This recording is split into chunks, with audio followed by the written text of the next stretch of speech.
Okay, so we are at the station, the law station here today. Under the signs you can clearly see here, we are above sea level at 4,297 feet. Up there in the mountains, we did some other recordings. The second viewpoint went up there. It was like 5,000 plus 9. I don't know if that means 5,009 feet above sea level. So it's about 703 or 712 feet higher than here, about 200 or so, a little over 200 meters higher than here. Okay. Right, and why we come here to the station to record this story here? Because it's a little bit to do with traveling. Okay, Abram is going to travel again. In the story, I will try and explain why he is traveling. Right, why he is traveling in this case to down to the territory of in Egypt, and we're going to Surgeon Gera. The reason behind it. So because there's traveling involved, I just thought, well, where's a good place for traveling involved? At the train station. Now, at the moment, there's no traveling here. In general, right, the last couple of years, there were no traveling. Though about 2 years ago, I was here with a geography class, and we actually did travel by train on these tracks to nearby town. But it was a special kind of a train. We had to pay for the whole train, kind of. It's just a wagon, so it's not that expensive. And everybody chimed in, so we could kind of afford it and then go. But now, after the earthquake, part of the tracks being blocked and therefore destroyed, so there's actually no trains going at the moment. So you don't need to worry about crossing these roads. Grand roads here, your chance of being hit by a train is zero. Okay, so this is the reason why we are here. So let's look then at the chapter. What is happening in this chapter? Okay, in this chapter, Abram is moving again. Why is Abram moving? It's not explained. In the previous time when he went to Egypt, it was explained why he was moving. Because of the drought. So he went down to Egypt. So Egypt, since in general, Egypt is the driest country according to what I read recently in the world. I hope that information I found on the internet is true. It basically, in most part of it never rains. Right? But they don't have a problem with water because of the Nile. It rains in the mountains in Ethiopia, the high mountains. It rains in the equator where the Nile starts, and the Blue Nile, the White Nile, and in Khartoum they get together. Right, so they always kind of have they don't really have a problem with water, although it never rains. Now in this part where Abram lived, in the land of Canaan, they depend on water and rain. So there we saw the reason for the movement is a lack of rain, drought. In this case, the reason is never explained. We don't as well know exactly when this happened, right? Some Bible scholars, because since in the previous chapter we saw the angels appearing to Abram saying in a year's time you'll have a son.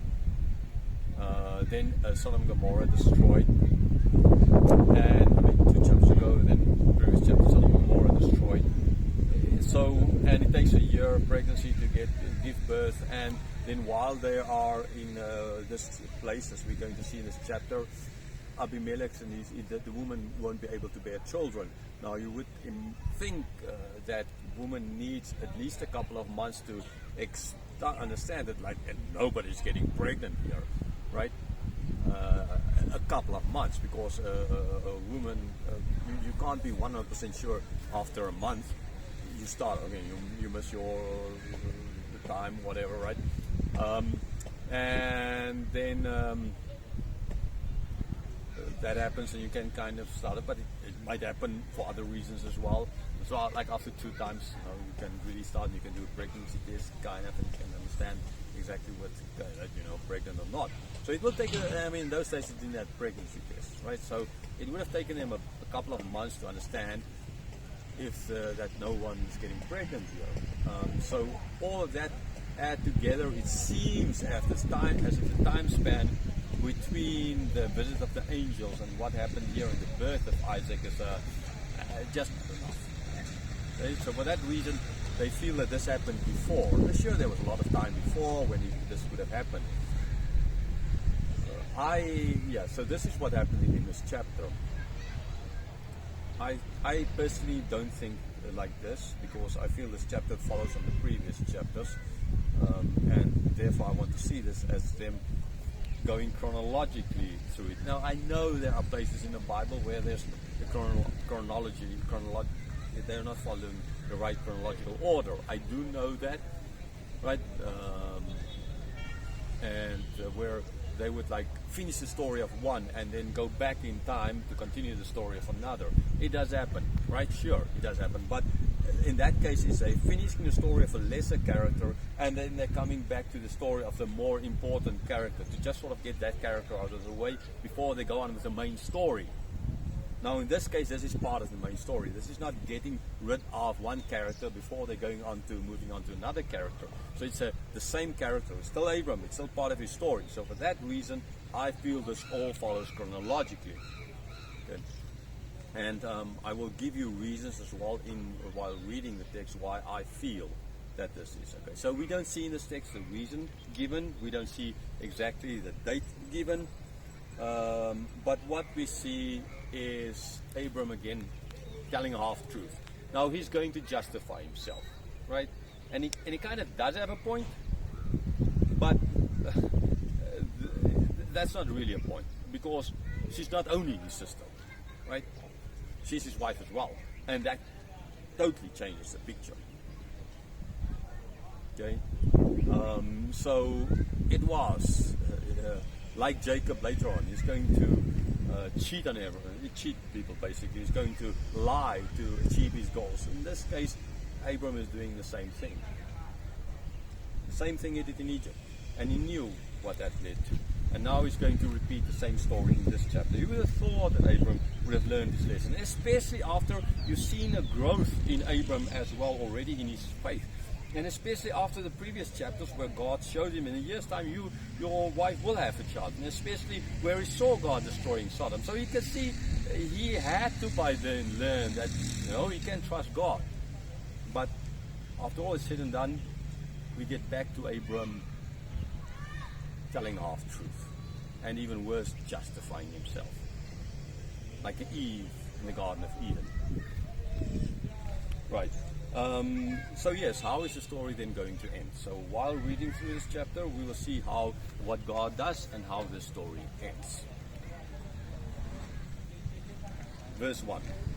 From there, Abram journeyed toward the territory of Egypt and lived in Kadesh Barnea and sojourned in Gerar. Like in the introduction, they said we don't see the reason. The reason for why he moved is not given here. We just see that he moved. We don't see again mentioned like after this like in some other cases. It just says from where he went. Now, again, logically kind of it follows. If it says from there he went, so then it implies that people know where he is. And how can if this happened earlier, then there's no way of knowing really where he was, right? Because we don't know. That information is not given if this happened earlier in his life, because he was moving all around the place at the whole time. So in this case, it's implying that we as readers know, or in this case, the listeners of Moses hearing this knew where Abram moved from. So even though it's not stated after this or something like this, but because they're using the word then, that from there he moved, it shows we know where he was, and it has to then follow from the previous chapter. So that is one reason why I wrote. Another reason is why the not mentioning of the reason for his move. Now, if what happened if this follows from the previous chapter, the destruction of Sodom and Gomorrah, then kind of explain why he moved. Right? The reason in a sense is very simple. So you have Abram's Lot, the family member of Abram. People knew that. The only one being saved. The people in Zoar would have told everyone, Lot and his family member, up there, Abram. right? He was the only one saved from, and that therefore could have, or to most likely would have created problems for Abram. People would have started speaking about Abram as well. He is the uncle of this Lot who was saved. And so logically then blood ties, all of this put together, they would start saying, but what is going on with Abram? And they could have then started making his life to him. Abram's God could destroy this, and maybe it's best to kind of get rid of. We can't get rid of him, but and Abram heard these stories. Now I'm not saying this is what happened. I'm just saying that this can be a very simple explanation for why he moved, and why it's not stated why he moved is because of the destruction of Sodom. Things were a little bit hot for him where he was living because of this destruction. So he thought it the wise thing to get away from there for the moment till the dust settled, till the dust figuratively, literally settled in Sodom and Gomorrah, and till it figuratively settled as well.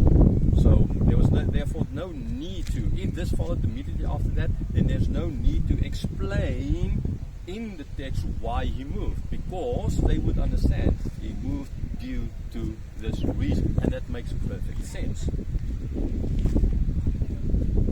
So therefore I already gave you two examples why I believe that this text does follow, not only because it's the next chapter which would explain, since in places in Genesis and other books in the Bible, Isaiah, for example, where we finish a story of one person, right? This happens. There's not always a right chronological order. They can finish the story of a minor person before continuing with the story, and then going back in time to start the story or to continue the story of a major person.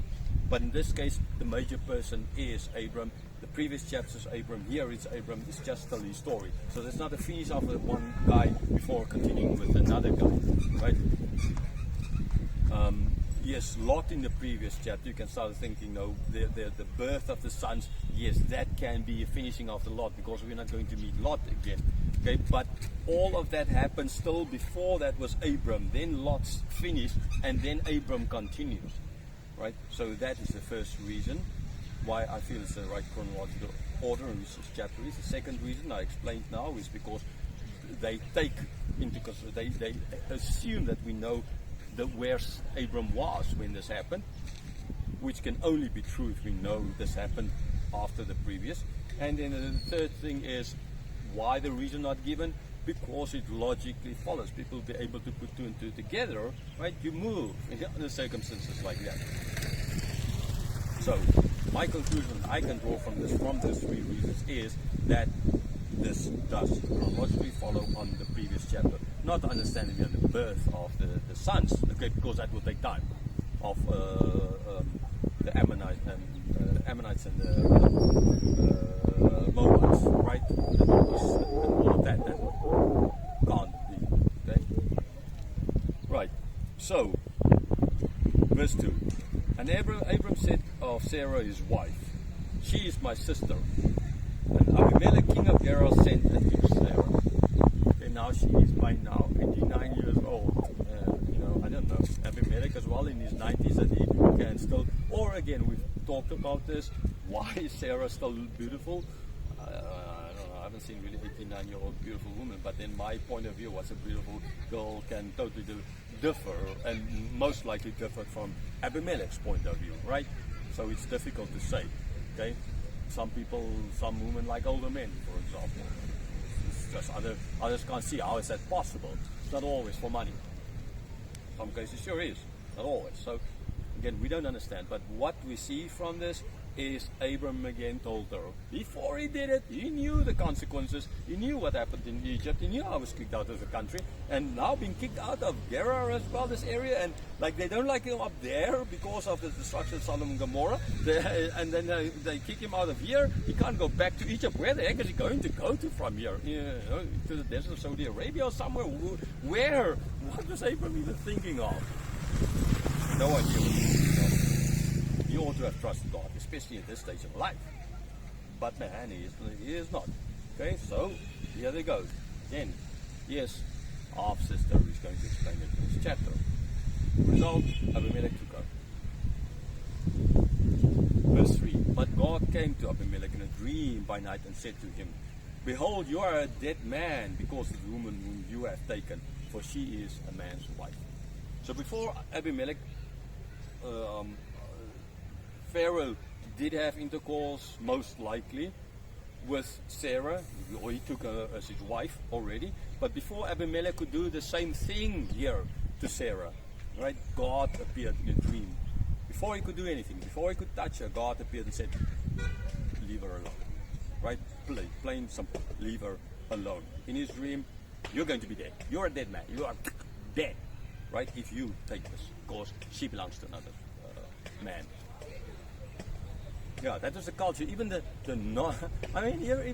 non-believing in Yahweh, non-believing in God, the Elohim, right, in this case, they understood that this is wrong. In their culture, this is wrong. And so, in their culture, so Abraham really had no excuse. He saw it before. He knew their culture. He knew all these things, but he still, head scratching, Abraham. What the heck are you thinking of?